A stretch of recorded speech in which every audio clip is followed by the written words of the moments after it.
আজকে আমরা একটি সিদ্ধান্ত নিয়ে বিজ্ঞপ্তি জারি করেছি যে আমরা আজ থেকে অনির্দিষ্টকালের জন্য কোনো রকম বাংলাদেশি পেশেন্টকে অ্যাডমিট অথবা কোনো রকম মেডিকেল পরিষেবা দেব না। তার একমাত্র কারণ যে এই বাংলাদেশ দেশটি স্বাধীন হওয়ার পিছনে আমাদের দেশের লক্ষ লক্ষ সৈনিকের রক্ত ঝরেছিল। আজকে সেই দেশে আমাদের দেশের জাতীয় পতাকার অবমাননা করা হচ্ছে। অতএব তাদের সাথে আমাদের এই আর ভাব ভালোবাসা আপাতত দেখানোর কোনো দরকার নেই।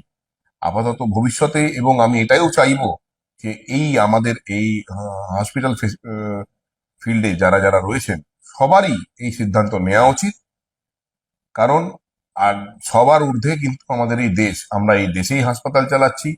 নিশ্চয়ই এই পরিষেবাটা মানব জাতির জন্য, কিন্তু যেটা বাংলাদেশে হচ্ছে সেটাও মানবিক নয়, অনেকটাই অমানবিক।